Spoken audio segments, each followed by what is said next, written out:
Hi, I'm Dave Barnes. And I'm John McLaughlin. And welcome to Dadville. Dadville is a podcast where we talk about life, love, and the pursuit of awesome dadding. It's funny thoughts and deep talks. So please, enjoy your time here in Dadville and enjoy this episode with Andrew East. Does it ever feel like you're a marketing professional just speaking into the void? But with LinkedIn ads, you can know you're reaching the right decision makers, a network of 130 million of them, in fact. You can even target buyers by job title, industry, company, seniority, skills, and did I say job title? See how you can avoid the void and reach the right buyers with LinkedIn ads. Spend $250 on your first campaign and get a free $250 credit for the next one. Get started at linkedin.com/campaign. Terms and conditions apply. Okay, so we were just jumping into convo. And instead I said, that's conversation. That's a podcast for conversation. And instead I said, listen, I actually want to start with a quick fun story. Okay. And John, I'm going to catch you up. Walkie Zim Zim, like we said, had a little cornhole tournament. Walker, I'm a little upset. Yep. John I am a little upset that I was not invited to this cornhole tournament. And it was a really hysterical thing to feel this way as a 47-year-old man. So I got there, they park your car. It was at Geodis, so it was cool. Like, you get to go in the player's entrance and whatever. So, I was like, great, went by myself. And I walk in, and when I tell you I didn't know a single person, I knew Walker, and that was it. And, of course, he's, hosting. Right. And so I spent a good 30 minutes just sort of like – just kind of stretching. Just kind of like walking around, doing a lot of like kind of hand kind of – and it was – I really enjoyed the challenge of going, can you be comfortable? Yeah. How long can you be comfortable with just not knowing anybody? And so I was like, and I'm like, I was fine with that. It wasn't my favorite thing, but I just didn't. But that's what you're doing in your head. You're like, I'm fine with this. Yeah. I'm fine. And you guys think your I'm inner monologue is saying I to love everyone, this. I should go more I don't places. even want to talk to you guys. Yeah. I hate this whole. I love everybody here. But I don't need to. But it was so funny because it really was pushing into like 40 minutes where I was like, kind of like Walker. We kind of finally had a little chat, and he's like, oh yeah, and then of course he's popping off to host some more. And so then they're like, all right, we're going to go up to, the room where it was like the room, and we're, and even it was worse then because there's even more people I don't know. It just amplified the experience. But if you could have watched me just kind of looking around, okay. Yeah. Now, what are, in your situation? We've all been in situations like that. What are your go-to moves? You can obviously go smoke. Refill. I don't have a cigarette. I'm doing a fake smoke. I'm just kind of sure. Literally, when I saw you, we know each other. We're comfortable with each other, but we're not like best bros. But you came up to me like freaking so pumped. You were so pumped that you're like, hey, man, I don't know anybody. So what happens be okay, man. I saw our friend Adam, who was playing music that night. And so that was huge because I was like Doliak. So I'm like, oh gosh, dude, we're dapping it up. And we don't even know each other that well. I was just like, finally somebody I know. It's so like we're kind of making small tap you've ever done. You're like, I need this to last. Yeah, so don't leave me. Don't let me go. And so then, like a vision from heaven as I turn around, because he's about to sound check. So now I'm back to myself again, just being by myself. And as I turn, diametrically opposed to where I'm standing, in comes Andrew, just and if I could have sprinted, I would have. I would have jumped tables, like a mutant from X-Men. Right. And so, and I just was like, dude, I'm going to tell you right now, I don't know anybody here, and I'm so glad you're here. And so sweet you. He just, dude, you know him? Of course, everybody that Andrew introduced me to is 9'7" and ate me for breakfast. I'm glad I wasn't there. It was, you don't understand, every single person that he was with. Wait, you know Cody Zeller. You remember Cody Zeller, in Mr. Basketball of Indiana? Yeah. Then he played at IU, then in the NBA for 13 years. He was there, and he's legitimately 6 foot. He is 9. He makes me feel like a little child. Humongous. Wow. But everybody, all of his homies were like, it was like just ripped, jacked, huge, jacked, ripped. Yeah. And 6'5", 4'3", 7", And I mean, I had to look up every time, and everybody's hands just enveloped mine when I met all of them, and so it was just everyone's picking you up slightly. Yeah. Oh my gosh, I had to get on a chair, pat you on your head, saying, "Yeah, hey, little buddy, you're a nice little boy." And so it was just like it was such hysterical to be relieved, but also realize I've just entered a new gauntlet. Now the real challenge begins of me trying to, And I'm sitting there talking to Eric, Decker, who's, of course, just super fit and the best-looking guy you've ever seen, other than present company, of course. Yeah. And just, doing athletic stuff. It's like totally, But it was like... If it's not push-ups, it's sit-ups.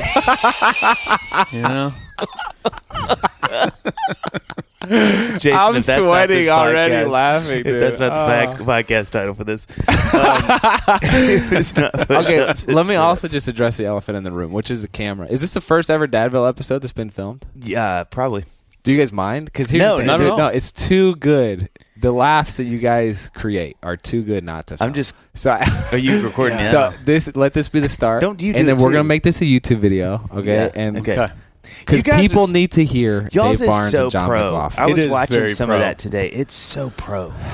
No, we have a long way to go, but I do think it's important for you guys. You really feel that way?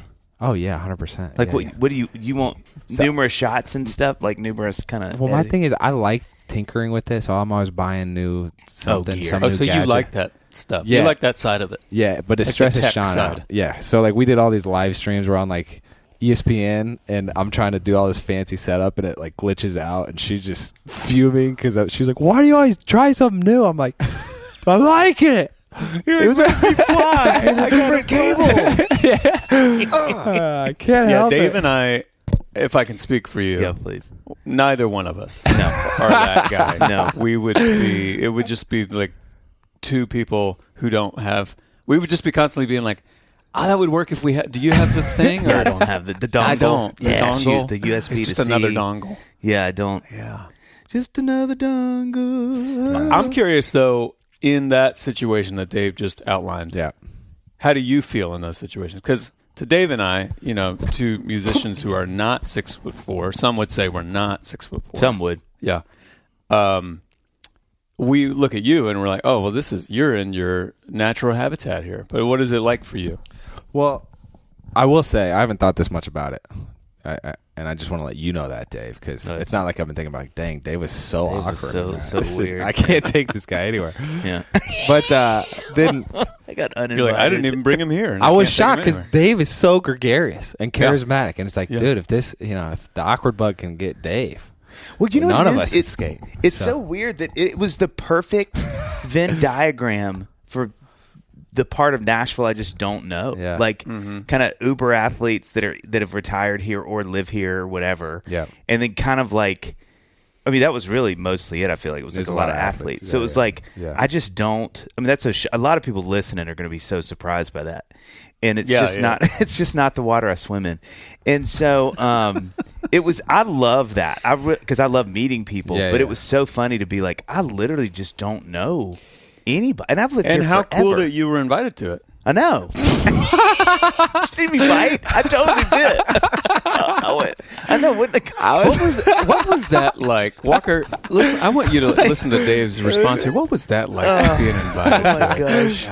I will say though, I love being in a situation with all strangers. I kind of view it as a challenge, Yeah, a yeah. little bit. But I don't know if there's a greater adventure in life for me than meeting new people and like trying to well, how's this gonna go? Like, Yeah. maybe this goes terribly, but I kind of just like throw stuff against the wall and I'm like trying to poke around, like where do we have overlap here? Or oh, I shouldn't have said that. That did not go well. And now you got to like have some self-deprecating joke to get yourself out of it. Well, I love too, that. I think like that night was so funny, and again, that hasn't happened to me in a million years because I don't know. I'm just never in those scenarios. I'm pretty well known, so it's hard for me to even. You walk guys through legit. crowds. For those listening who don't know, Dave and John are super well known. Don't do that. Super. I'm Don't not do that. kidding. Well, let him finish. Okay. No.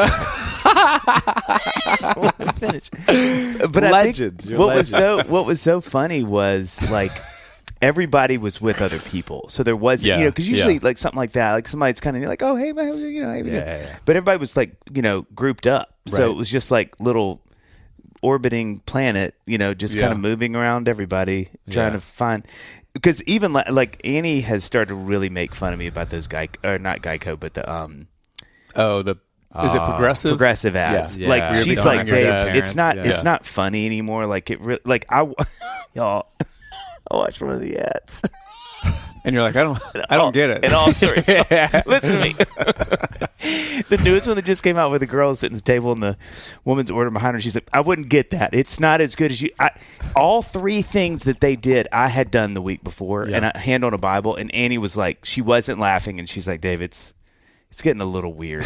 Like this is you. Like it's you. Like you do this. And I was like, that's why it works. That's why those ads work. So again, I love converse. I just love, but. For some reason, that night was like this weird vortex of like, I couldn't find somewhere to kind of jump in and, hey, where you guys from? Oh, cool. Tell me about that. Whatever. It was like, everybody was just kind of like, so when you walked in, it was like, friend I know.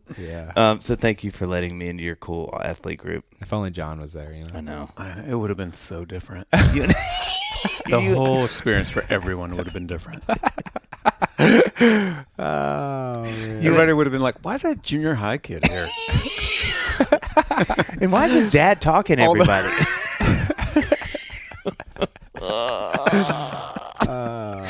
Can I say though?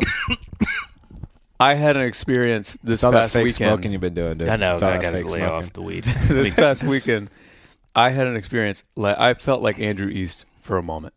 I was in Whole Foods, downtown Los Angeles. I walk in. I'm going to get a little Spindrift.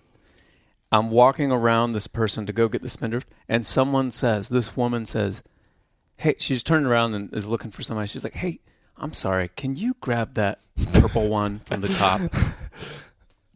I don't think this has ever happened to me in my life. What did you do? I was like, I will absolutely grab that for you. I was like, I went 3 deep. Let me go get the step ladder for both of us. I grabbed something off the top shelf. Yeah, I was like, let me get an employee to help us. You're like, I will help you. Give me 1 second to get some ice. Yeah, just start climbing. You're like, I will get this if it kills me. Can you get on all fours so I can climb on your back? It felt amazing, though. It felt amazing. I don't think it's ever happened to me before in my life. Gosh. And never since. Okay, so we have Andrew with us. And Andrew, I'm going to give a little bit of your brag sheet here. Just a couple of boys hanging out. Just a couple of guys. Athletes, just a couple of guys videoing on themselves eating mildly hot Popeyes. Hot adjacent Popeyes. Okay. Today on Dadville, we've got Andrew East. Grew up in Indy. That's right. That's a strong connection. I really do feel it from over here. It emanates off of both of you. Started as a linebacker and long snapper before heading to Vandy. Mm-hmm. Go to Shout out. Okay. That game this weekend, it really started well, and it really slowly kind of came apart, but we'll talk about that. All right, it's not the end of the road. It's not. That's right. Yeah. Where he played all 4 years and racked up honors for both his play and community service, which is really great. After college, went to the NFL with a few stints at the Chiefs, Raiders, Rams, and a few others, plus AAF's Memphis Express. I didn't know. How long were you there? Oh, my gosh, dude. That was the most fun I've ever had playing football. It was like really? 2 weeks. Dude, 2 weeks. It was disorganized football. It was so fun. We literally had a practice. We all show up and did not bring football. So we were like standing around. No. I'm not kidding you, dude. We were standing around like, no football. No, dude, it was crazy. 2 so weeks. much fun. Because you go from the NFL, which is like super old school. Everyone's been doing it for 40 years and there's a system to everything. Yeah. And then this was an upstart league and it was so fun. Did you guys just do like airball?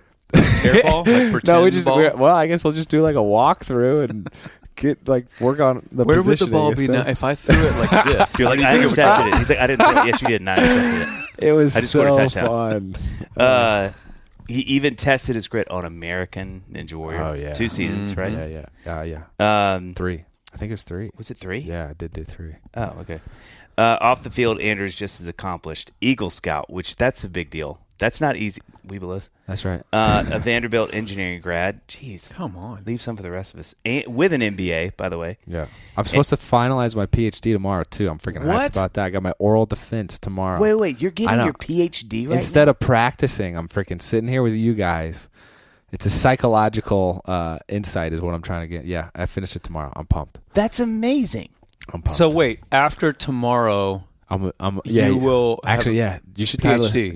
You should call me doctor. By the time this comes out, Doc Andrew East, PhD. That's right. And That's this is what you have to amazing. do for You got it. the too. Eagle Scout. That's right. That is incredible. Jeez Louise, Congratulations. man. Thank you. 22. I mean, this- assuming it goes well. it could. Listen, you being here is not helping it. I'll tell you that much.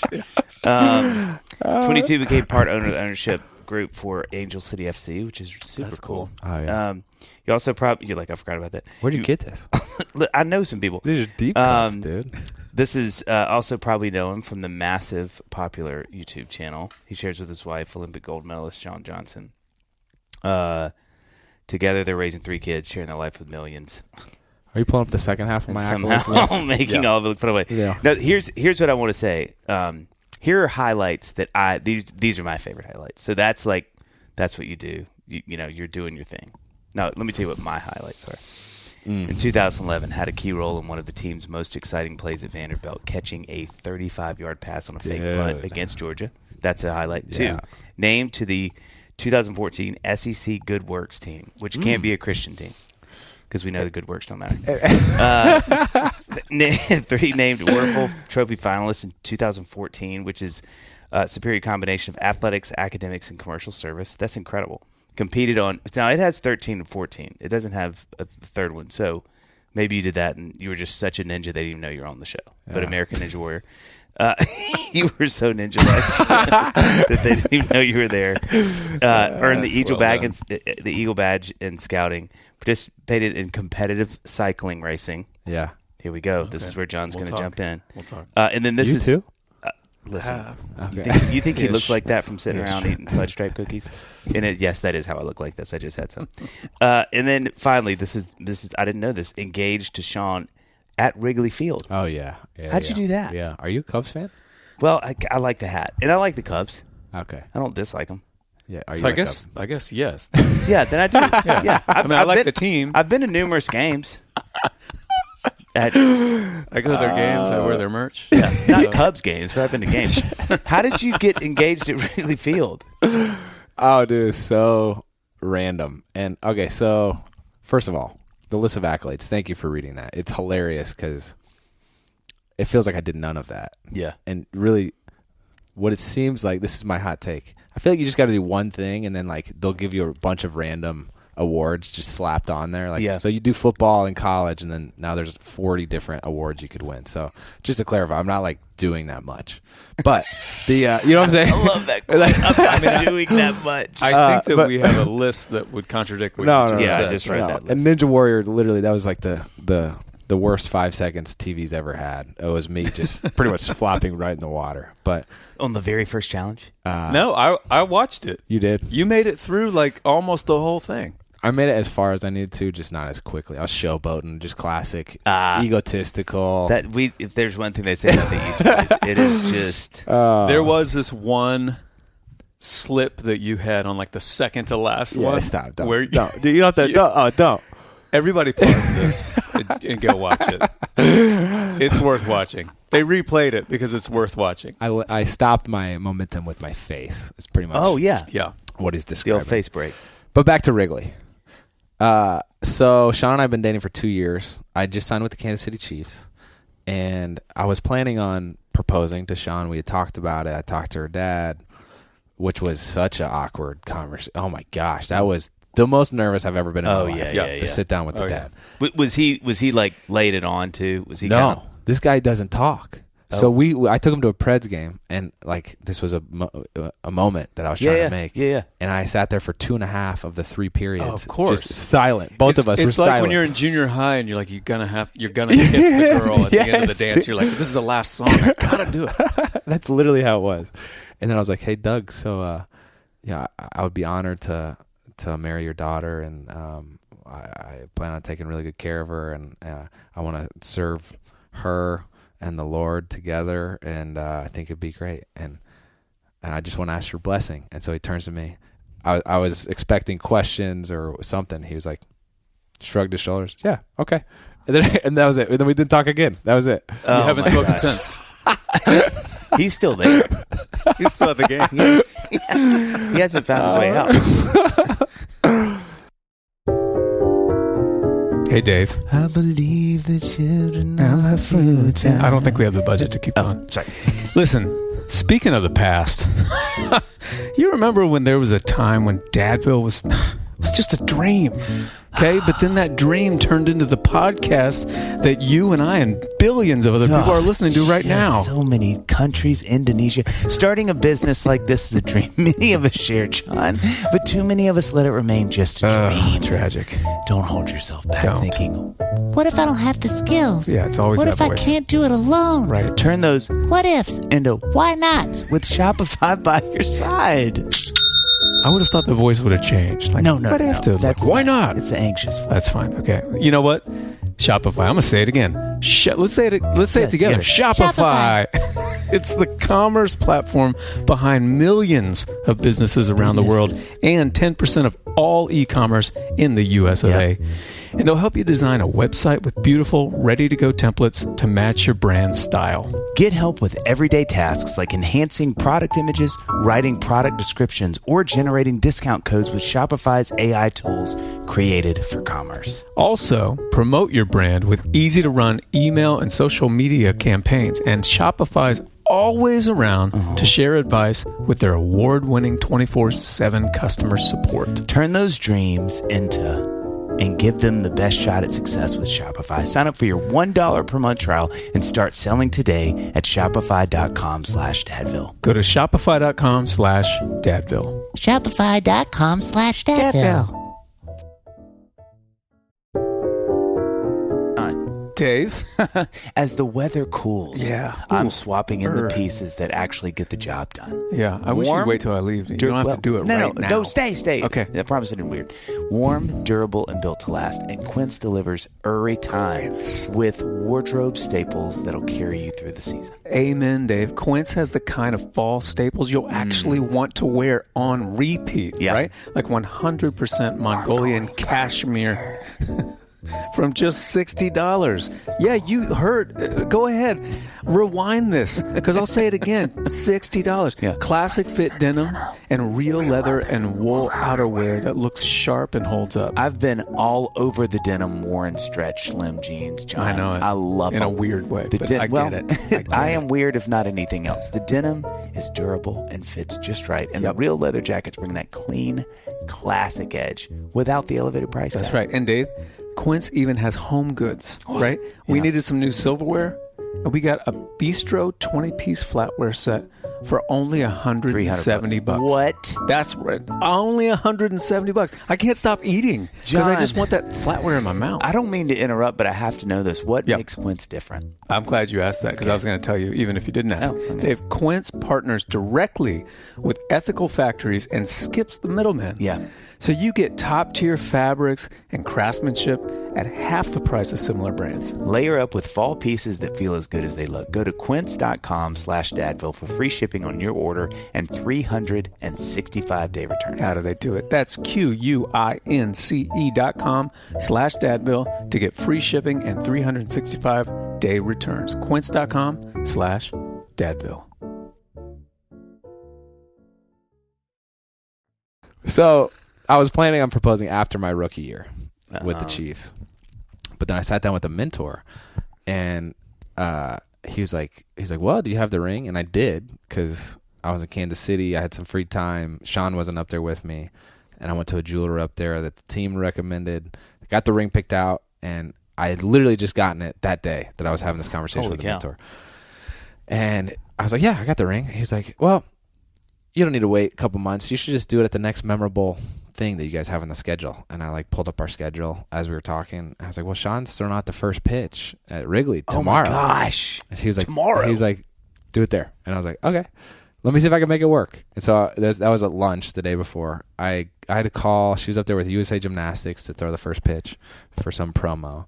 So I called them, and they were like, yeah, let me put you in touch with the Cubs guys, like the Wrigley, because they have a whole time slot and everything. Yeah.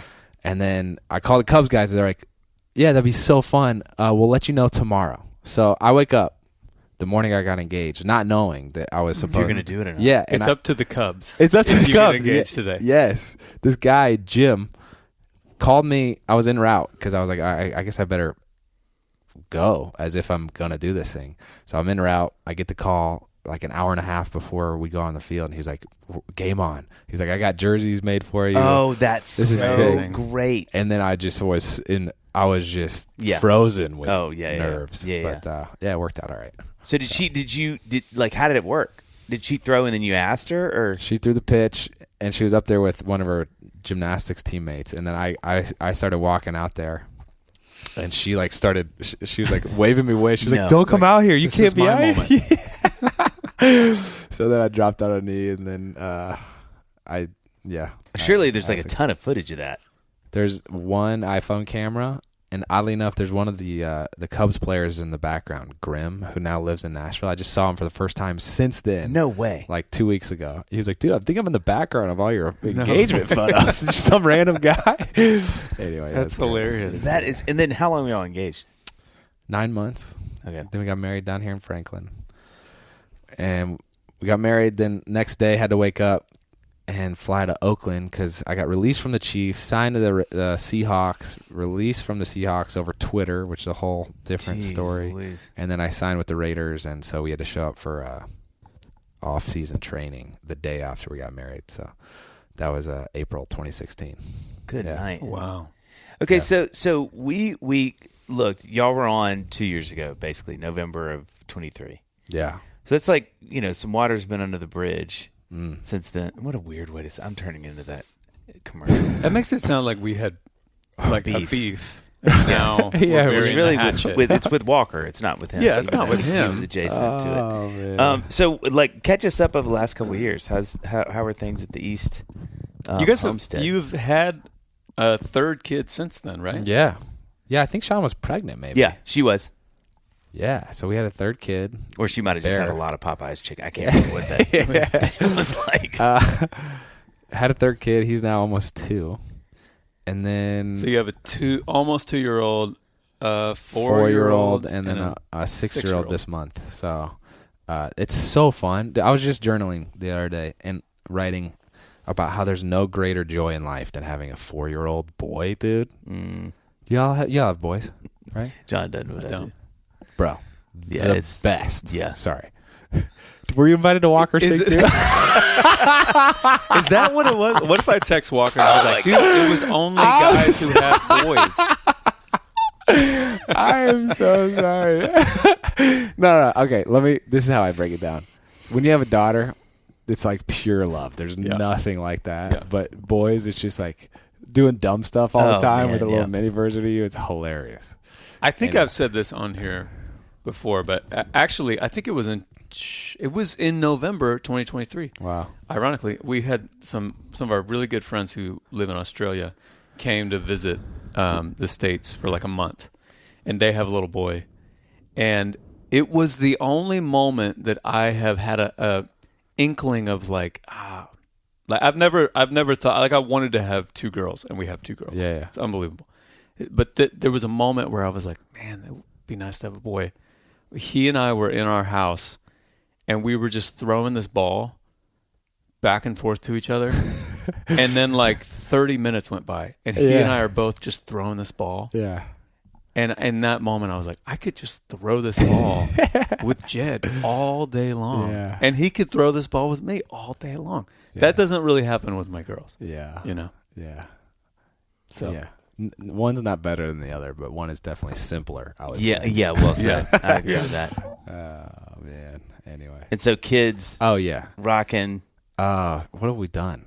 Well, we just did this TV show. Did we tell you about that? That's the first thing I have on my notes that I want to talk about. Dude, that was... Special Forces. Oh, hold on. Okay, well, we'll get there if you don't mind. Can I derail us here? The third kid we had in December.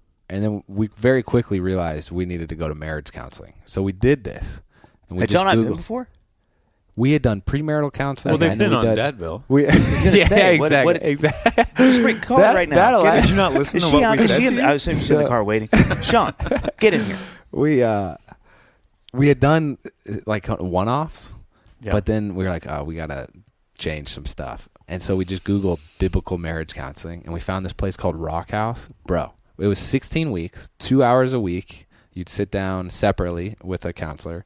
They'd assign you homework, and it's all like scripture and stuff. Dude, it's all about forgiveness and like knowing your biblical identity and like pretty much forgiving other people when they don't, I don't know, see that side of you, like who God called you to be, which happens in marriage all the time. And the big thing that happened for me, the reframing was like, I thought my wife was the one person who could define my identity and like tell me who I was. Yeah. Cause it's like, that's a special thing. And I love Shawn. I admire her. I almost like in some ways idolize her in some ways. Yeah. And I just realized like, that's it's still not her place. And it's weird. So anyway, that was 16 weeks. Totally changed the game for us. But then the second closest experience we had was doing this TV show together. Really? Where it was 2 weeks of like, first of all, you see sides of each other that I'd never seen before. Shawn, well, do you know anything about the show? Well, I was just going to say, we should kind of like give a synopsis of the show for those who aren't familiar. So there's a show called Special Forces World's Toughest Test. And God, why would you do that? Sorry, keep going. Right up our alley, dude. Oh. I would pay so much money to do this thing. I like literally. I love that so much. Did you not grow up wanting to be a Navy SEAL? Keep going. Okay. I wanted to go to SeaWorld to see seals, but that's about as close as I got to. Oh, dude. In football, they're always comparing what you do to like warfare. Right. We're stepping into battle. You're like, all right, well, not chill. This was you're training with Navy SEALs for like 2 weeks, and so it's just can you make it through? And you do physical challenges, you do like fear-based challenges, and there's a ton of like psychological challenges even too, where you get interrogated. Anyway, Shawn and I got the opportunity to do it together. This is the 4th season. They're filming it. It's on Fox or Hulu, I think. But we get a call. We had like 4 weeks to train for this. We find out we're going to Morocco like 3 days before we get on the plane. We're like, Northwest Africa. This is going to be so fun. It's going to be a vacation of sorts. And we show up, dude, 120 degrees. Shawn had, by the way, been training for this. Like, she ordered a 50-pound weight vest, like rucksack. Mm-hmm. And the whole vibe around the house was so different because she had entered training mode, which I missed her whole gymnastics career. Right. Oh, that's right. Yeah, you weren't around for that. She's a freaking force of nature. Dude, I can't imagine. I mean, it takes some dedication to win a gold medal. Bro, I didn't know it was the difference in mentality. Like, I made it pretty far in my sport. You know, I was like decently good. Shawn was number 1 in the world, and the difference is massive, bro. It's so huge. I was like, oh yeah, that's why you're way better than me. Holy cow! But it was like she was not nice. So she was already training before you were training. You're saying she knew she was going to do it, and then they kind of she wanted to prepare to do it. Yeah, because they had invited her on previous seasons. And then gotcha. She was like, well, I don't want to leave the kids or you. And then they were like, well, what if we throw in Andrew as part of the deal? And so anyway, I was kind of like a bargaining chip, but you were obviously excited to do it. Yeah. I was like, I'm going to. And you're always training, right? I like it. It's or like, did you have to do some kind of different training for this? So here's the thing. I trained physically, and I rolled in. And I was like, I'm going to freaking clean up this show. I'm going to dominate. There's nobody that's going to be able to. This is what I do, is like fitness, as lame as that is. And then I realized it's not just the physical stuff. So I did do well on the physical challenges, but I got quickly humbled by the other things. So like, is it aired yet? Is y'all's stuff aired yet? 2 of the 8 episodes, I think, have. Okay. So what were the physical? You said you kind of were like, all right, I can do this, and you did it. Yeah. Why were the others so hard? Well, part of it is you can get seriously injured. So I had to box Eric Decker. Him and I just went. Oh yeah, dude. Yeah, and it was like I thought he broke my nose. My nose still 3 months later does not feel right. And then they have you play tackle football with no pads with NFL guys. Oh, gosh. And it's co-ed, so you're out there with. The whole thing is just absurd and ridiculous. Anyway, I cracked a rib trying to. You're out there playing football with Shawn? Shawn's out there with Eric Decker? Yes, dude. I don't even know. Yeah, it's unreal. That seems like there were a lot of waivers you had to sign before you did this. Our lawyer, the contract, she was like, I highly recommend you don't sign this because you're waiving all liability. Yeah. Anyway, but part of it's like fear. So like you can't really practice for sure underwater submersion. Like one of the things they had us do was, this was horrible. I didn't know I was claustrophobic. Oh, dude. But you're running through like practicing urban warfare, and then they're like screaming at you saying, you got to run through this gutter. So then you jump down on the side of the street, you run through this gutter, and then you come up on this tunnel, and it's a big tunnel. It starts off a big tunnel. Oh, and it gets smaller. Yes, dude. And then it dead ends. And I got 3 people behind me, and it's pitch black, and it's so tight that you can't turn around. And so I literally almost had a panic attack. So you can't simulate that. So how did you just back out? You literally had to back crawl like 50 yards, bro. And you're sucking in Sahara dirt. Was that the worst thing that you did, or the most challenging thing that you did? That was the most panicked I got. There's some stuff that makes your like hands sweat. So you do a bunch of like rappelling and heights-based stuff, which some people didn't struggle with. Some other people did. One was like underwater submersion, so it's like an airplane, mimicking an airplane crash. So they lower you in, and they have this whole protocol that you have to go through before you unbuckle. You pretty much have to hold your breath for like a minute and remember this sequence of events that you have to go through. And so it's like stuff, and some people were just in tears from that. One person legitimately shallow water drowned. Limp body, bro. They had to dive down. She like started sinking. It's like it's a dangerous ordeal. So, well, isn't that part of the SEALs is that they let you drown and revive you? Isn't that part of their thing? Yeah, I've heard that. Yeah. I don't think they meant to do it on the show, but it did happen. Well, anytime, I feel like for most of us when we're watching TV, there's always an element as a viewer that I'm like, everything has a safety here. You know what I mean? Like, even if I'm seeing a show like this, there's in the back of my mind, I'm like, there's probably, yes, I see what they're doing, but I always assume there's some safe valve or something like that. You know what I mean? Yeah. Was that the case? They're incredibly thoughtful with the safety. So they had a team off camera of like ready 15 to rock. scuba divers. Yeah. But the guy we talked to doing it. When this girl started dropping under the water, they were like, we couldn't see beyond 3 feet. So like we're kind of just grasping, waving. Was it at night? No, it was during the day, but it's like deep. We were at a dam, and so it was like really deep, dark, cold water. Oh gosh! And they just like couldn't really see her. So they do have all the safety things in place. But the other thing is too, like one of the things we had to do is rappel out of a helicopter, and they don't want to teach you too much. Helicopter. That's pretty good to be honest. They don't want to like teach you to be a pro rappeller. They want it to be raw, real stuff. And so one of the chicks like jumped off, got caught on the runner board of the helicopter. Oh gosh! And then you're like, this is not a good situation. And they just kind of let it play out, and they have people there, but yeah, it gets dicey. So you mentioned y'all's dynamic, and that like, what was that like doing that together, and both of y'all being there, like as far as marriage, like what? Was she like, get it together, dude? Come on. Yeah, she was not empathetic. She was very she kind of drugged me around, and she thrived the whole show. We were both in pain a lot of the time, but she was in better. They had do this relay race on day one, so it's Johnny Manziel. Do you know Johnny? And Johnny Football. Yeah, him and I just got wrecked by this thing. Heat stroke, like weird things happening. And if you go see the doctor, then they pull you out, which you don't want to happen. So you just got to freaking push through it. Anyway, so you're off the show? Yeah. Really? You get medically withdrawn, and nobody wants that. So then Shawn was like bringing me back to life, giving me all these like electrolytes and like feeding me. And it was nice to have her there. We were able to support each other without, I hope, being obnoxious by like flaunting in front of these other people who didn't have their spouse.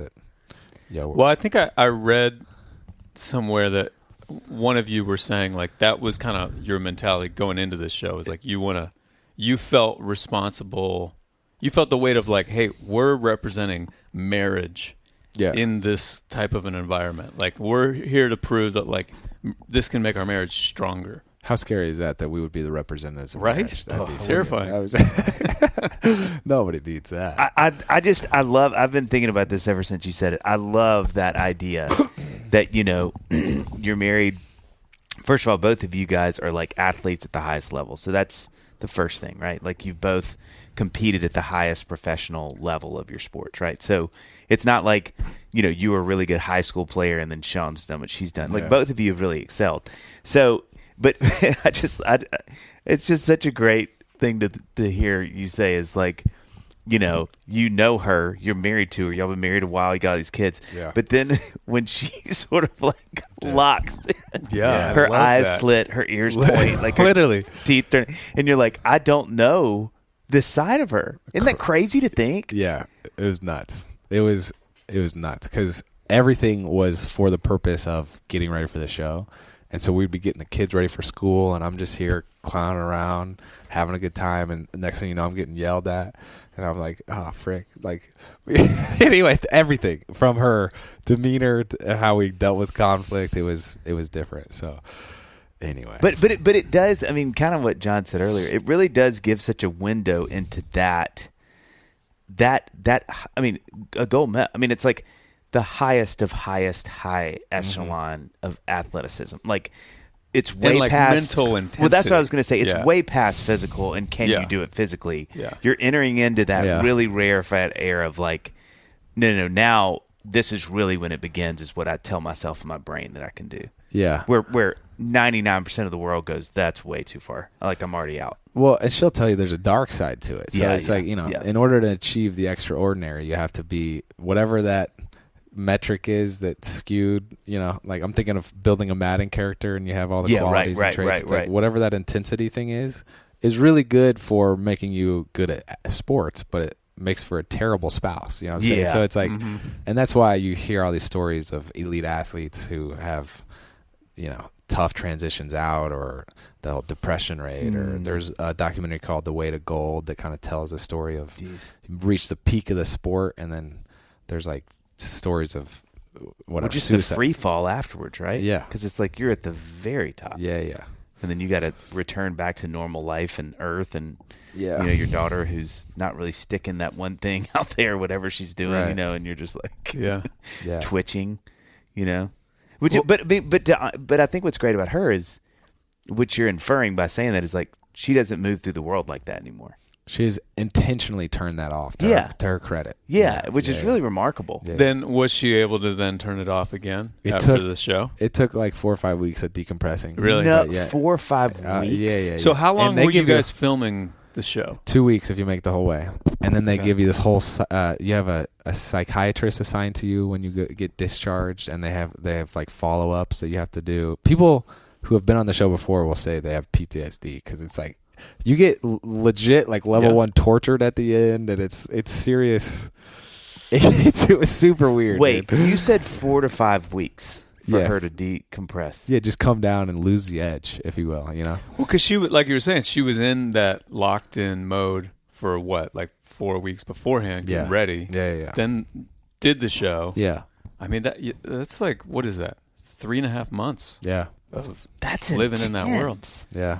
I would think the interrogation part, anytime I'm listening to like one of these, podcasts that talk about, true crime or whatever, and like false confessions, and the interrogation thing is always so fascinating to me because, of course, I've never been interrogated. Yeah. So I'm like, well, I would never falsely confess to something, or why would you say X when Y is true or whatever. But there's also a part of me that's like, I just don't know what that's like. I don't know what it's like to be sitting in a room for 8 hours straight, and you can't sleep. And have you seen the show? No. Have you watched previous episodes? Okay, so I had the same thought, and I was like, this is easy. All you have to do is answer the questions, and this will be the easiest challenge. Yes, dude. And I don't know when this episode's airing, but we both made it to interrogation. 2027, probably early. May. We both made it to interrogation, which is the final day. Okay. Jeez. And this is where I realized how ill-equipped I was. But they sleep deprive you, so you're up all night. Pretty much, I guess it would be 35 hours. How are they doing that? 35 hours. Okay, so they have a full day of activities beforehand. So you're tired, so tired. Yeah, but you're like, I've done 30-hour famines in youth group. I'll be fine. Yeah, this is nothing, guys. In youth group. we had to do this. I think it was like a 5-mile hike through this canyon that was pretty gnarly. And then we did this actually insane workout up the side of this mountain. And then they gave us like an hour rest. But all the time on the show, you're just terrified because you know something's coming. You just don't know when or what it is. So like you're preoccupied and like just stressed the whole time. And so then they simulated like all these explosions on the home base. And so, again, it will probably look silly, but when you're getting yelled at and there's all these explosions and you've been doing it for 10 days, it's like the Stanford prison experiment where you're like, this is freaking real. We're in a, totally. And you got the fatigues on, the whole thing. So then we go out and we had to do this. It was like a scavenger hunt where we were lost in a village and you had to go from checkpoint to checkpoint with these clues. And we ended up doing that probably from like 6 p.m. to 1 a.m. We're just meandering through the wilderness and through these random villages trying to find these clues. And then you get captured by these dogs. And they're like these German shepherds barking at you this close to your face. And they put a canvas bag over your face. Oh, gosh. It's already hot outside. There's no visibility in this bag. This sounds exactly like Annie in my engagement. Keep going. Yeah. You can't see anything. You're sweating balls. And then they load you up. They like zip tie you, load you in the car, and then take you and start the interrogation, which goes from 1 a.m. to 4 p.m. And what are they trying to find out? Like, what are they asking you? So it's all dumb stuff, and they give you like this alibi story ahead of time, but then it mixes with the hard part was I don't know what the game is. Like I was trying to hold the alibi, but then they were like, "Are you married?" And I was like, "No," because they had told me don't let anybody know that your wife's here, and I was like, "Okay, no." And they're like, "Really, your wife's right here?" And I was like, "Well, I don't know what I'm supposed to do, dude." And then it's weird stuff too. Like there was this Scottish lady who's probably, I don't know, 40 something. And she gets up in my face. She goes nose to nose with me, puts both hands behind my head. And I was like, are we doing this right now? Like, what's happening, dude? And I'm okay, she is my wife. She's my wife. Dude, and you're like, she's yelling at you. And then you only talk to people for like 5-minute windows every 3 hours or so. The other time you still have the bag on, you're in stress positions. So like this is freaking crazy, dude. And if you do this for longer than 60 seconds, you'll realize how uncomfortable it is. So one, they put us in a mechanic jumpsuit. So I can't physically extend my arms above my head because my shirt's too tight. By the way, shout out to Dadville for this wonderful you look Dadville great, merch. Thank you. Look great. Then they have you put your hands above your head. You can't interlace your fingers. You just have to stack them like this and sit in. When was the last time you sat crisscross applesauce, Never. bro? Your hips are just screaming. Lit on fire. And my shoulders. And you do that for 45 minutes every hour on the hour. And the other times they have you do these other stress positions. And so you have a bag over your head. You're hot. They have headphones on you like this, playing all these like nails on a chalkboard, pigs getting slaughtered for for a long time, for however many hours that is, like 12 hours. And so you're just in a weird and you're also thinking, this is so dumb. This is not even good TV. They're probably going to show 20 seconds of this on TV, and we're doing 12 hours for freaking what? So then you start being pissed at the whole thing, and then you're getting yelled at by some Scottish chick about what is happening? Like the whole thing is so. Andrew, you're never gonna make it through. That was so good. Your wife is right here. Oh man, yeah. That is wow. Yeah. Anyway, so when you got done, we don't need to know the ending yet. But when you were finished, whenever that was, how did you feel? I was pissed. No way. Because I was like, this is not good TV, and it was all unnecessary, and I feel like this is not good for my freaking mental health. No doubt. I thought it was like reality TV, so I thought it was just going to be all kicks and giggles and like all these workouts, and then they do that, and I was like, that's dumb. I don't like any of these people for putting us through that. Yeah, did you feel like you, at the end of the interrogation especially, did you feel like I made it through, I feel accomplished that I made it through that? I mean, what you just described with where you were sitting down like that, just that alone would be tough to... There's no reward, bro.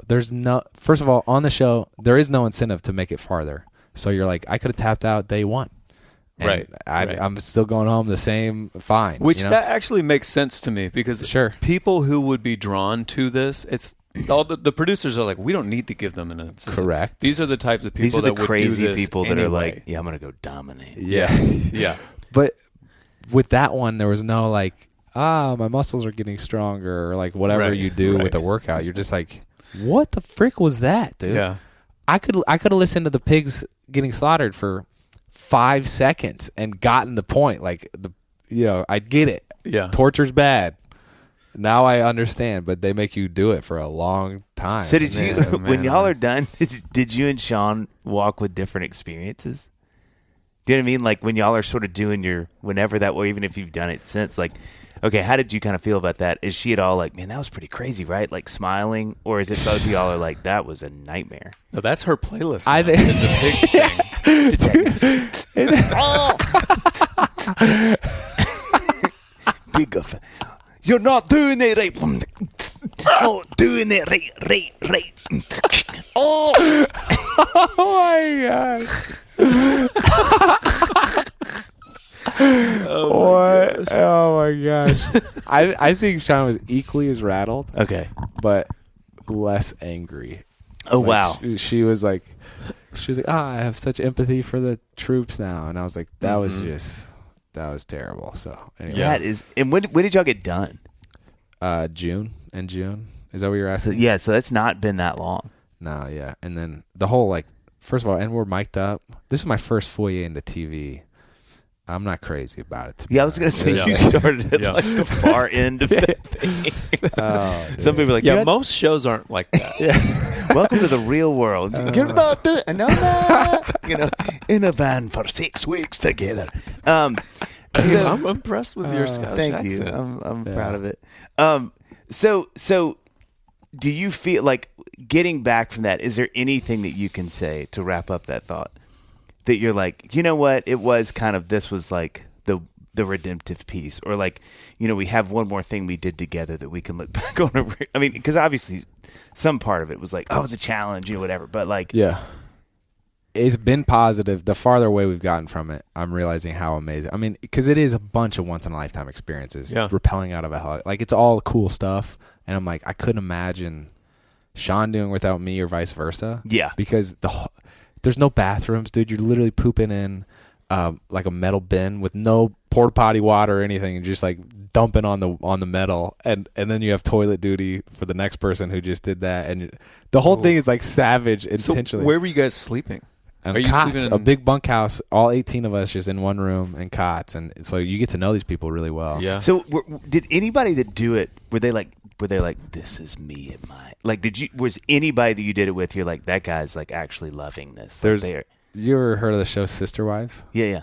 The guy who's the polygamist, Cody Brown, was on the show, which by the way had super interesting theological conversations. I bet. I don't know if they'll share it on TV, but he was like, loved it. Really? The whole thing, dude. Oh yeah. Well, he's married so many women, he knows that feeling so frequently. I'm constantly in a one-way tunnel I can't get out of. What tunnel are we talking about?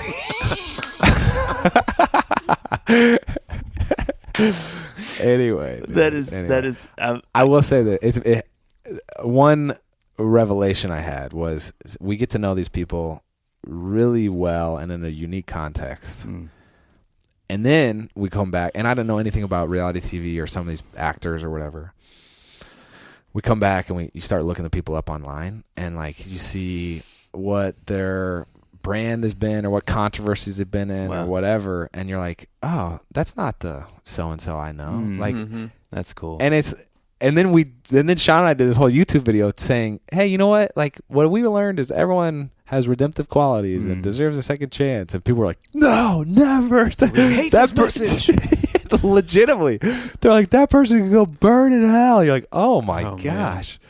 I don't know. That's a tough way to, don't measure me by that rubric by all means. Please. Yeah. Anyway. How do you deal with just that element? I mean, the more public facing you are, the more just obviously you have like Dave and I have our fans and the people who have been following our music for 20 years now, And I feel like in the beginning, I used to get more sort of, weird comments or bad reviews or things like that. And then now I'm like, it's just down to the people who are on board.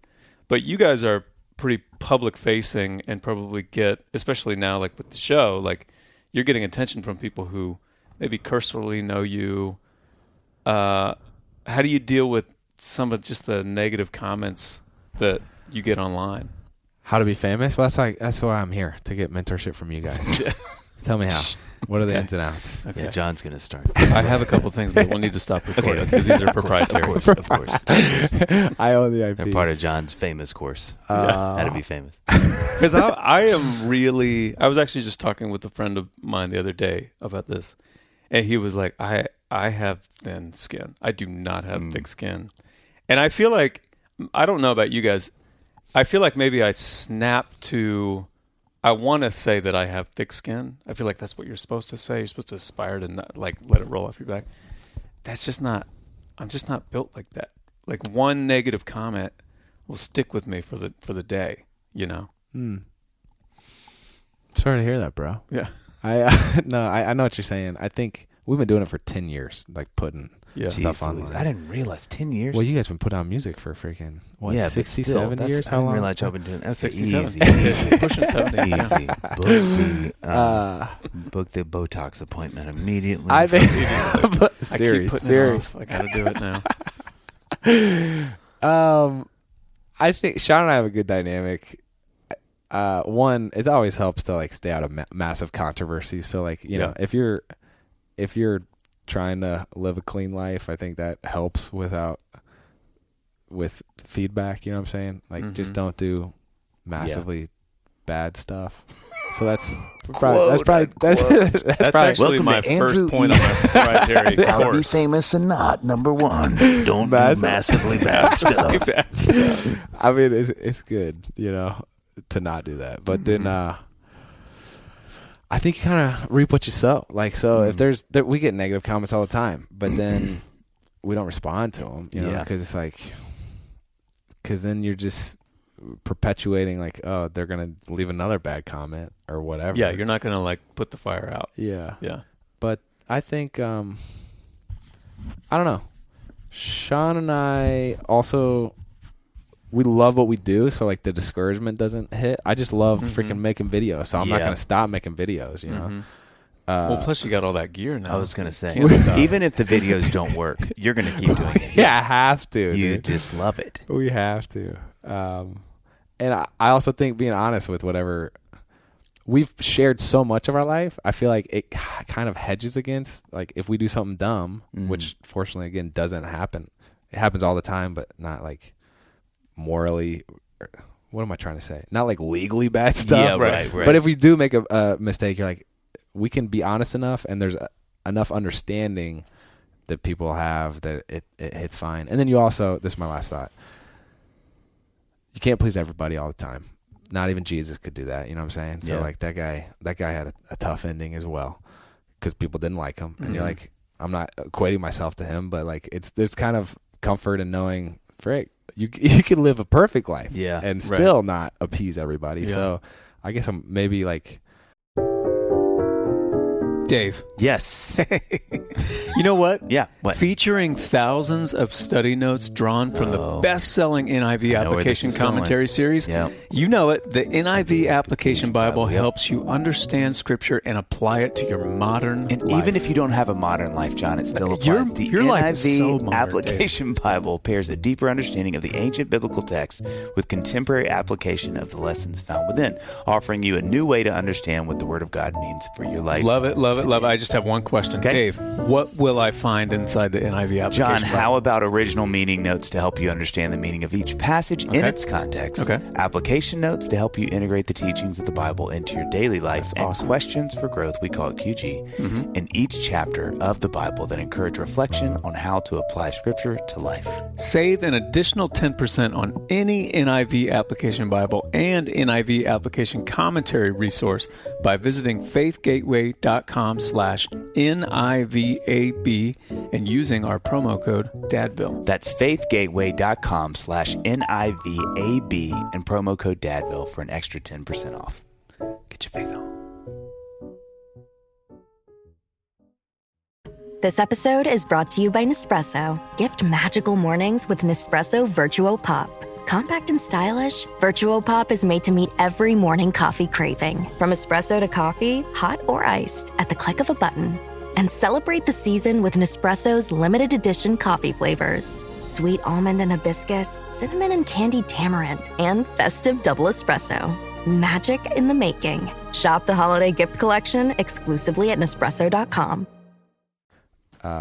Hands off with it. And like, people are going to do what people are going to do. And it's a good outlook. It's my fault for sharing stuff online at the end of the day, you know? Mm-hmm. Yeah, that it's something that I'm so impressed with y'all. I mean, I think it's so admirable that y'all are so open book about so many things, because I do think it really helps that. I agree with you. I think if you really choose to take that stance and kind of be like, hey, here's what we're good at, here's some things we struggle with. Like I was watching some of y'all's Q&As. It's like everything just is so out front that it sort of takes a little bit of the veil away of like, well, what are they doing? Are they really like that in person? Or are they, and it's like, this is just kind of who they are. Yeah. I would imagine that would help some of that struggle, because there's just no mystery. There's no like, are they back there sneaking around or doing things that or they have a double standard we don't see or whatever. Yeah. It's just out there. Yeah, we also try not to like give advice, or like we're not positioning ourselves as like parenting experts, because freaking we fail at that every day, or marriage experts. Yeah. No, thank you. Mm-hmm. Or like business, like all of it we are bad at. So we're just ultimately, thanks to Shawn and her fan base since the age of 12 that she's had, it's just like, hey, this is what we're up to, and what are your thoughts? And part of that is business, part of that is family, part of that is whatever. But it's not like we're positioning ourselves as, this is the 5 steps to a happy marriage. And right. Where it's behind the scenes. Great. You know what that's I'm saying? Great. Yeah. You're not putting yourself up there and out there as that. Yeah. So then it's like people can't take those shots because you're not claiming to be that. I'll let you guys give the advice. Yeah, we have. That's John's going to start right now. Well, again, we're going to have to stop recording. It's too expensive. So, Mastermind John McLaughlin. Speaking of family stuff, I'm curious. I'm always curious what is harder going kid-wise, going from 0 to 1, 1 to 2, or 2 to 3. What was the most challenging step? I would say 0 to 1 was the hardest for me, and then 2 to 3 was the second hardest. Because you're just like stretched pretty thin. And I love freaking starting stuff. I love learning, or having a new project or business idea or whatever. And when we had our third kid, it was just, we were trying to hum at a certain RPM and do all this stuff. And then we couldn't. It was either you get to scratch your occupational itch, or you get to be a present husband and father. And I was like, which direction do you go here? Yeah. And so then we ultimately had to cut some stuff out of our life, which is not good ever. It hurts always. You know what I'm saying? Yeah. But that's what 2 to 3 did. I would say 0 to 1 was like an identity shift for me. Yeah, that's where great. Like, you're like becoming a dad. You're like, oh, frick, okay, it's really not about me anymore. But yeah. Yeah, that was the first time Annie and I started to have like real intense arguments. It went from like silly to like, do we like each other right now? That was kind of the first time we did really intensive counseling. Yeah. And I remember feeling like I didn't see this coming in marriage. I didn't think it would be like this, like just how intense it got. Mostly just because I wanted to pray so much, and she would say, this is, you're being too holy or spiritual. And I was just like, this is who I am. How do you not know that? Up at 2. But now, jeez, pig sounds. See if I could pray through them. That was my challenge. Can I pray through the pig sounds? Yeah, there's our title. I recently so we just have 2, and they're 10 and 12 now, and this year. I feel like this year was the year that, like, if I had to come up with some kind of like, what was the big parenting theme or thing you learned this year, was like, for me, was a total shift in sort of how I approached discipline, I guess, or like, when not discipline in terms of like. My list of punishments changed, but like my approach to like a situation where they, didn't do what they were supposed to do or whatever. We're having an argument. I find this year I totally shifted. I had been which is insane that it took me 12 years to shift on this, but I had been up until this point sort of always trying to go for that. I'm taking control of the room. I'm gonna speak louder than you. I'm putting my foot down. Whatever I just said. Now I cannot budge on that now. No matter how much Amy's looking at me like she's like, really? That's the line we're going with? And I'm like, I've said it. It's too late. I've completely abandoned that now because it just wasn't working. So now my new question that I want to ask every parent is have you experienced anything like that? Was there some sort of here's my game plan, whether it's because that's the way you were parented or whatever, and you've deviated from it. Yeah, that's a great question. Your kids are 12 and 10. Yeah, we were 6, 4, and 2. I think first of all, what a hilarious joke it is that I'm a really good parent to a 2 and 3 year old, but then you realize these things grow up, man. I gotta change my game plan. Gosh, but you really have to change strategy. The other day, I realized I gotta let my kids start doing more stuff themselves because they need to learn it. And that takes longer or whatever frustrates you. Yeah. I would classify our parenting style as, probably more my parenting style as. Is that? Do you hear that? That's our camera. Oh, is it really? Our camera's ringing. I was like, is someone drilling into the room? That's Shawn. She's still in SEAL mode. She's like, I've done 500,000 burpees since you left. Yeah, so you got time to catch up. My parenting style that Shawn and I talk about often, and she's rather patient with, is I would describe it as free range parenting, where it's I try to establish a safe environment and then let the kids be the kids. Yeah. Right. Yeah. So you set the guardrails and then just let them go. Because I grew up in a family of 4 boys and 1 girl. So it was chaos. Yeah. It was freaking, we had a good time, but it broke a lot of stuff.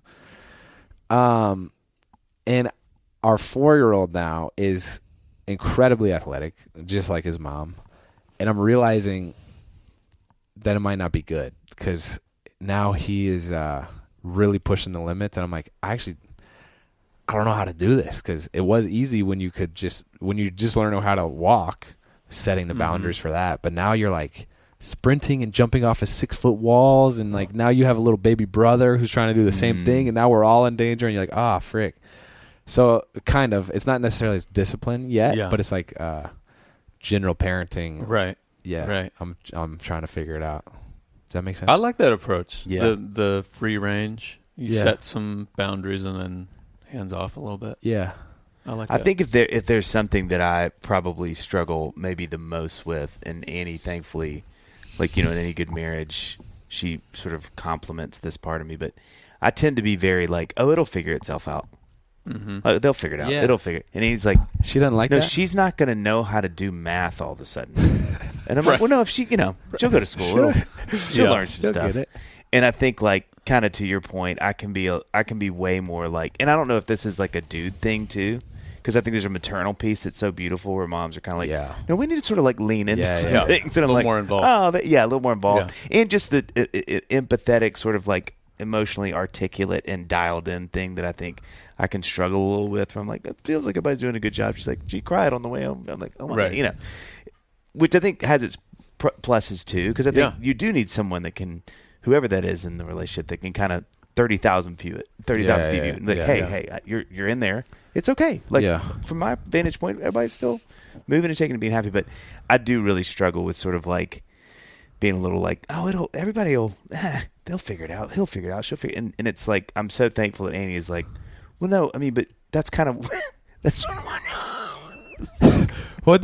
You're the dad. You should go talk to him about that. Okay, do you remember? Yeah. I think about this often because I was like, this is going to be canceled at some point. The last time we were on the show with Shawn and I, and you said, what's one piece of advice? And I said, do less.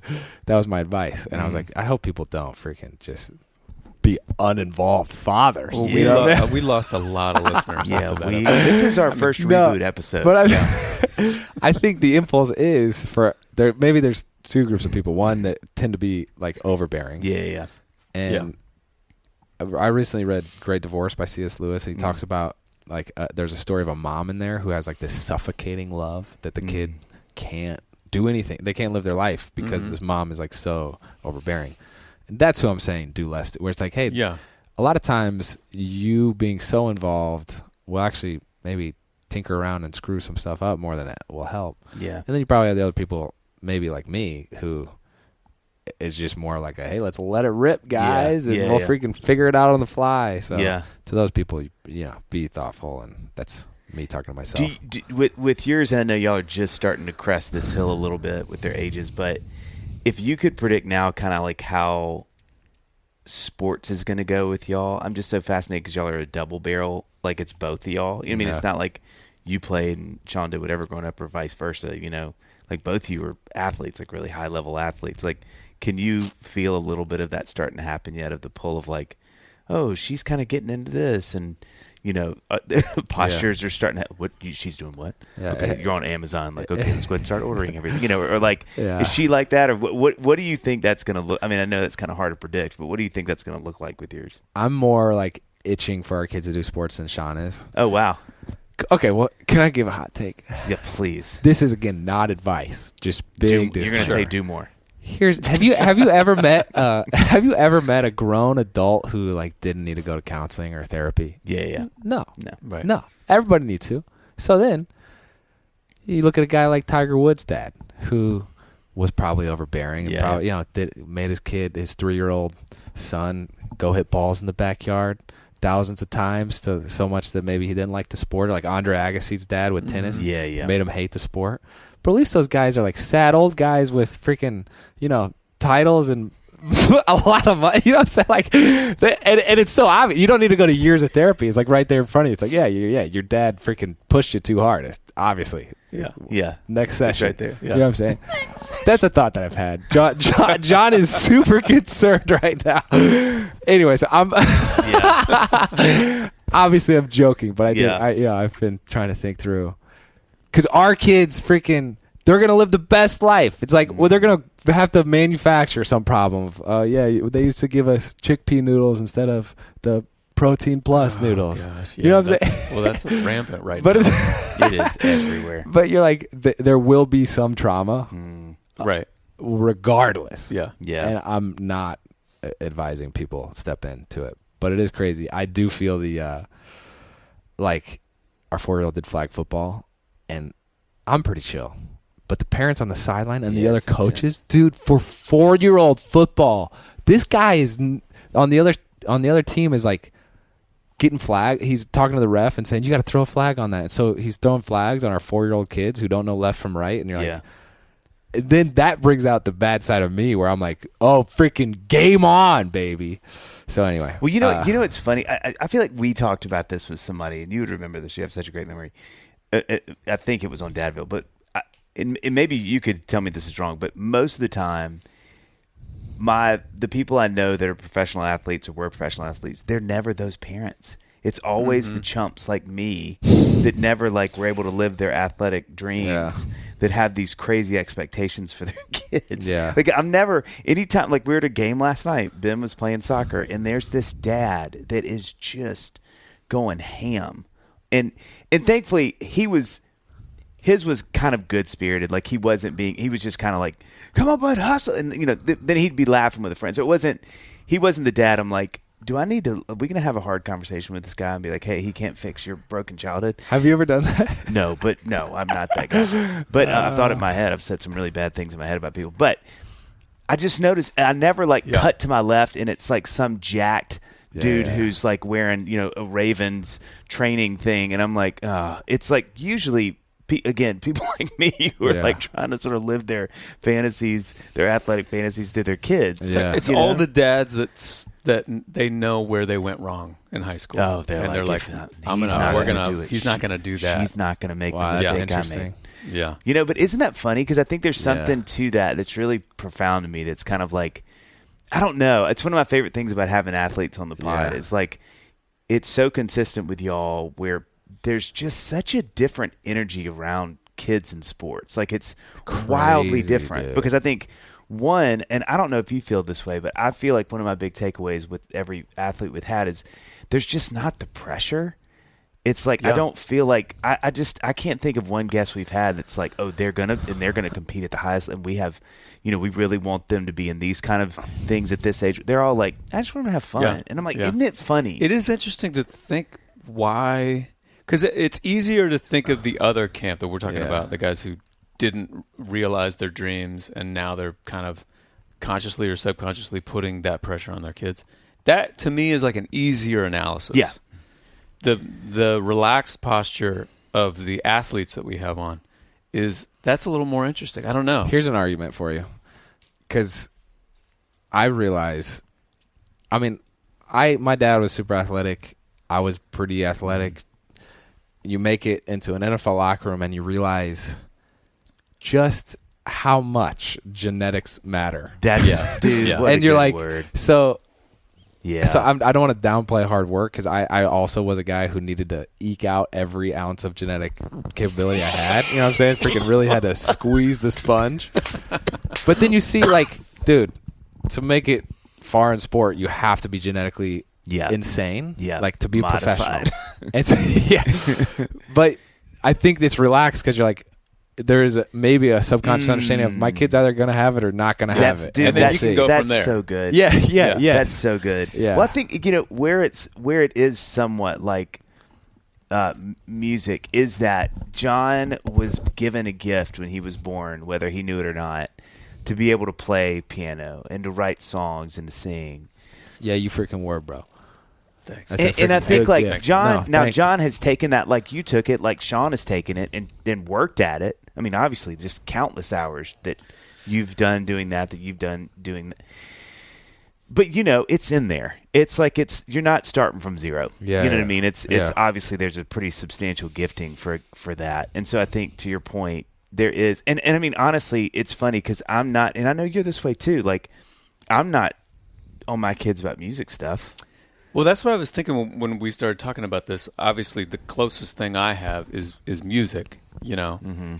And I am really relaxed when it comes. Like both of our girls are very musical, and they're very into playing the piano and singing and doing theater and all that kind of stuff. And Amy, there are times where Amy, I hope this is okay that I say this, where one of our girls will be having some sort of affect on their voice. Oh yeah. And Amy's like, can you tell her to stop? And I'm like, no. She's gonna. This is a phase where she's gonna. She's trying to sound like this singer. I know who she's trying to sound like. It'll work itself out. There is a cut to Luke at the beginning. She came from somewhere. She's in a big Michael McDonald phase, and she loves the Doobie Brothers. I actually let me see if I can find McDonald. it. There are. I don't get is that a music yes. joke? Oh, I love that you were just completely like, I don't know. Okay, so I was just reading this article about how the 4 phases of moving from extrinsic motivation to intrinsic. Oh wow, and, that's interesting. Which is super fascinating. So it's like you have a kid, you put them in the sport. Do they take it and run with it or not? Speaking of, what's up, buddy? Speaking of well, sports Sammy stars, visit. Well, Sam's Sammy never done a Barnes. Dadville visit. What's up, dog? Cool. Were you invited to Walker's party? Oh gosh. Because I'm gonna take off. Sam Sam, why don't you that. finish this out for me?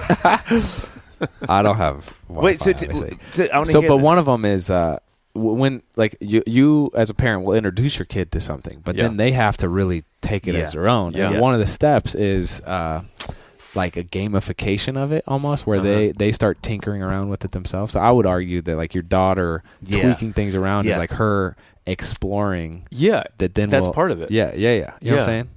Well, Anyway. for me, I mean, I just I feel exactly what you feel like with if whenever, because we have friends like John's, like your kids loving it. Mike, his kids, all like his 2 oldest, the 3, like they have gotten to be pretty good at playing guitar and singing. And it's funny because every now and then I'm like, gosh, but I think my overall, it's what you said, my overall feeling, my equivalent of like genetic is I'm like trust me, if they want to do this, they'll do it. And two, if God wants it to happen, it'll definitely happen. So I'm like, but some of that's because of my story. Like I didn't really start singing until I was in college and didn't start writing. So I'm like, it's not like I was 12 writing little ditties in my bedroom with nobody. It was like that just sort of came upon me. And then I was like, I love this. And I think maybe I could do this. So I think to your point, there is the locker room moment for me is kind of like, it's just, I think if it's supposed to happen, one, you're going to want to do it. But I think to your point also, which is a really profound point, you're going to naturally see them want to do it. And that to me is always the tell. And I'm always, that's where Annie and I, we have these hysterical conversations because she, growing up an athlete, she's like, hey, if they want to, let's put them. And I'm like, it balances well where I'm like, hey, if I'd rather follow their lead. Yeah. And she's like, well, but at some point you got to lean into it too. And they're both right, But I think some of that for me, and the reason I feel that is probably the same way you would feel that as an athlete, is like, well, you'll see. Like they'll grow in a certain way. They'll start to want to play more. And for me, it's like they'll, Ben will at some point come and be like, hey, I want to learn how to play that song on piano. I'm like, oh, okay, let's sit down and figure it out. Let's call Uncle John. But I do think there's, that's a really articulate way of saying that. I mean, in sports, we listen. Sam, who you just saw, is the most inquisitive kid maybe in the history of time. And he asks, I don't know if you've heard like this sort of counseling where they tell you like, like kind of along a story. So like one thing Al at Porter's Call would always do is like, you'd meet with the first couple times, you'd be like, what was the thing you heard the most in your family? Like, what's the phrase? What was like the motto of the East family, McLaughlin Barn? And you don't think you know it. And then within like a session or two, you're like, holy cow, I know exactly what it was. You know what I mean? Sometimes it's said because they'll say whatever, but I think with Sam, mine, it's going to be good question, but I don't know. I mean, he asks so many, he's so inquisitive. But anyway, the other day he asked, he was like, Dad, how many people are in the draft for the NFL? And so we looked it up. It was like 250 is about the average, right? Yeah. I was like, and he's really smart. So I was like, Sam, how many people does that mean a year per state go into the NFL draft? And he was like, 5. And I was like, and he literally goes, whoa. I was like, dude, think about that. Think of how small the margins are. And so I think to your point, when you get to, and we had, when Pure Athlete was on, they were talking about 3% for high school to college go on to play. 3% of high school athletes go on to play. 1% of college athletes go on to play professional sports. Yeah. And so at some point you realize like this is, you're going to either kind of have, and there's some guys in there's some Rudies who get in because they just, work some their Rudies. Tail off. But, a lot of them, it's like he's just really fast. There's not many Rudies in the NFL, though, to be honest. That's a great word. I think you could do the Rudy thing till college or whatever. Yeah. But, like, you have the whole coaching staff and admin, front office, everyone's job is depending on you not being a Rudy. You know what I'm saying? It's like you got to be a freaking freak. And there's a ton of people in line who, if you're not, they'll replace you with. So, yeah. But part of the problem is everyone is so specialized now in sports from such a young age that in order to do the things like you then, even if I'm not a relaxed parent, feel like I need to play the game to keep up with the people who are doing all the things. Yeah. So then it kind of just creates this vicious cycle, I feel like. But you're, to me, that's always the great reminder is what you said a second ago. Is just like at some point, it's what David Pollock said when we had on. He was like, in my junior year of high school, I grew, whatever he said, a foot and put on like 60 pounds or something. And he's like, all of a sudden I played a lot more football than I did before because the coaches were like, hey, what's up? You know what I mean? Like, so some of it too is just like your body's like, hey, I'm really fast. And let's go. And you're like, all right. And, we were laughing, the dads watching soccer last night, like all these white dads are sitting there. We were laughing, like, because there were some kids out there, 8th grade kids who were just flying. Yeah. And you would see some sweet, like left back who's like, I'm tracking. Oh my! And he's just blasted. And just watching, and we were laughing as dads. We're like, isn't that maybe the most humbling feeling? Is when you are running as hard as you can, and that person is blitzing and by you're you. Like, they're doing the I'm same doing all thing. the same thing. Everyone has equal amount of legs. and arms. And I'm taller than them. Right. I should have an up on. I mean, it's just, if you want to know just the way that God made people, that he doesn't care how you feel, just race people. Yeah. There's no intelligence needed, whatever. Okay. That's super good. We've come to, Get and we ready. know Hey, you. Yeah. You think Tell him, Special John. Forces was intense. Get ready for the speed round. I'm excited. You All need right? to buckle up. We need you to sit down on the ground, cross-legged. Yeah. Put your arms up. Please, no. All right. Yeah, go. Am I going John. first? Yep, you're going first. All right. If you could be back in the NFL currently, what team would you want to play for? Raiders. Wow. you had that Jeez locked and Louise. loaded. I just loved my experience there. Yeah? Really? Yeah. I actually just called it. Not the Colts. It's fine. It's fine. That was the peak moment of my career was when Adam Vinatieri said I was the best snapper he'd seen, and I was like, Really? That's it, dude. Yes, Dude. I snapped for Adam Vinatieri. I was like, this is That's it. amazing. Dude. Freaking grew up watching you. He played 20 however many years in the NFL, so that was great. But no, That's awesome. that was one of the worst experiences. Is he still the didn't he have the most points of any I think NFL that's player right. Yeah. ever? Yeah, he's got to Yeah. be up there. I'm not sure if he still has it, but yeah. I guarantee he does. Okay, second question. If you could be on Shawn Johnson's gold medal winning Olympic gymnastic team, what event do you think you'd have been best at? Oh wow, that is. You're on the team. You have to help By the way, America I bring saw home y'all gold. do that thing where you and the dude. Deckers, where she kind of walked up you, and We're gonna do that next. Jeez. You and me. I'm dare gonna you. backwards. I'll I am sit here and heavier I'll than watch. you think I am. What event? I mean, wow. Bars being definitely not bars. You ever been on a balance beam? Nope. Don't No. recommend it. Nope. It No. legitimately is terrifying. Break your legs. Yeah, and I tried to do a cartwheel on one. Yeah, Oof. it's insane. I have to be. I feel like I could do decent vault because you're like it takes a little bit of speed and then you just gotta send all the it. You just flipping, gotta though? just go for Just it. send it. And it's a nice pad at the end too. That's true. So, That's yeah, probably gotta the factor safest. that in. Yeah. Although you're just launching into space. Yeah. Dave says it all the time. The vault's super easy. Yeah. he says I'm it. speaking about banks when I All say the that, time. but Oh, sorry. Yeah. Okay, if you could have dinner with 3 people, living or dead, who would they be? Oh. Wow. We're bringing up dead dads now, guys? Is this like this, freaking... you get to play how you play. I, honestly, my dad did pass away 3 years ago. And just now having 3 kids, you start to just have such a new appreciation Wow. for, Yeah. like, wow, he did a great job. Yeah. Which, by the way, there's a book called Intentional Father by John Tyson. Bro. One of the things he has you do is write a thank you letter to your dad. Do it now if you still have a dad around. Because I think it just like changes your perspective. Wow. Honestly, Abraham Lincoln, I just really admire. I'm a big presidential biography guy. Oh, wow. And the way he, had the team of rivals so famously of a cabinet of people with totally different perspectives. I just love that take on life. Yeah, like no doubt. whatever you're doing, just get feedback from other people that maybe you agree with, maybe you don't, but it'll at least jar you out of your like one way of thinking that you naturally have. And yeah, he did things pretty well. And then third, because I have realized how much I love sports too. Walker Zimmerman. And I would ask him, hey, what happened to John's invitation? Well, actually, just invite John so John is invited. He could be your third. Yeah. just to resolve And this then Walker issue. won't be invited. Oh, man. No, I think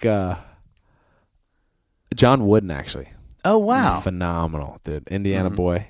Oh, I didn't know he was in Indiana. Yeah. And I have a wall of excellence with sports memorabilia, and he's on there because of his attention to detail. So I think that's something that does not come naturally to me, but I admire about him. Yeah. So how was that? That was great. Yeah. I can give you one of my old high school jerseys, too, if you need that. Thank for you. The wall of What excellence. would be the characteristic of excellence there? If you had to put one word on it. I would say the ability to make his teammates laugh on the bench. Dave, it was one word. Comment. He asked for one word. Okay. Entertainment. Bench entertainment. Bench entertainment. Okay. You have played, so to circle back, I see you're hanging with all these athletes the other night. Of any athlete that you have ever hung out with, worked out with, been on a team with, done the show with, who is the person, man or woman, that you were like, they are just really gifted that way? Of all that you've ever played. Dude, that was my favorite part about being in the NFL, was just seeing the behind the scenes of the freaks, dude. Oh my gosh. I mean, Todd Gurley is one. Really? Extremely powerful. Yeah, I know he didn't have a pro career like he did in college. Yeah. Khalil Mack. I'll do Khalil Mack because he was a linebacker. I think he's still playing. But we would do like bench press, and he would be my buddy. And I would be like, doing 135 warm up, and I'd look over, and he has 405 that just repping out. Dude, like it's incredible. And then they have all these fancy metrics, like digital data collectors. And he was so explosive. Like if you hit 80% of plays at a certain acceleration, then you're like elite by their measurement. And he would be like 95 just because like he was just incredible athlete. But it was so much fun to be in a locker room with like Adrian Peterson. And you're like, oh, Vernon Davis. Oh my gosh. All these guys. It's just a blast to see how they work. My buddy, one of my best friends, named McKittrick, coolest name ever. He told me, like, he, played college soccer, but D3 or whatever, but he loves competition. And he was like, he said, Dave, I do, it may have been, I can't remember which version of like the bike, Peloton or whatever in New York, like the different classes, Soul Cycle or something like that. Yeah. And he's like, Dave, like, he's maybe the most competitive person that I know. Now, granted, I don't swim in that pond. Walker Zimmerman's the most competitive guy I've ever met. Okay. Yeah. But he said, Dave, so when I do these things, I go in there and I'm like, no one is going to beat me today. And he's like, I keep up with the thing. He said this is like years ago, he said Shannon Sharp joined my thing. Gosh. And he's like, Dave, when I tell you that, like, I would kill myself. Like, I would go for an hour and I'm like, there's no way. And he would be 40% better. Yeah. It wasn't like barely better. It would be like, it's not even the same weight class. I'm not shocked. Yeah. It's pretty amazing to see. Yeah. All right, last question. If you wrote a book on being a dad, what would the title be? Wow. Enjoy the ride. How about that? I like that. Bro, it's a constant. I'm in tears weekly, legitimately, because we're in a phase that our 6-year-old is now out of. But like 0 to 5, your kids are changing every day. Mm-hmm. It's also like the most frustrating in some capacity because it's so hands-on and manual. Yeah. And you're like, I just can't wait for the day that I don't have to change diapers anymore. Mm-hmm. Like, and you're almost living like this real life Click, that movie, the Adam Sandler movie Click, where like you have it one day and you're like wishing it wasn't there, and then the next day the kid's not doing that thing anymore that you found so unbearable before, and you're just like, dang. It's constant grief of like, frick. It's better now than it ever has been with our 6-year-old, but you just realize you don't get it back. So enjoy the ride. Yeah. That's great. Good work. That's good. Man, thanks for coming in. Thanks for having me, guys. It's great having you back. Thanks for not drowning on that show, too. We couldn't have done the Dr. Andrew East. For those watching on YouTube, welcome to the first filmed episode. That's right. Like and subscribe.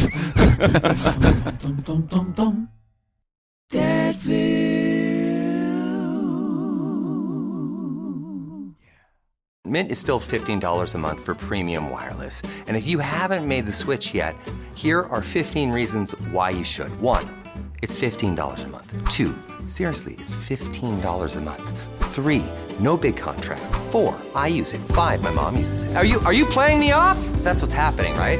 Okay, give it a try at mintmobile.com/switch. Upfront payment of $45 for 3-month plan. $15 per month equivalent required. New customer offer first 3 months only. Then full price plan options available. Taxes and fees extra. See mintmobile.com.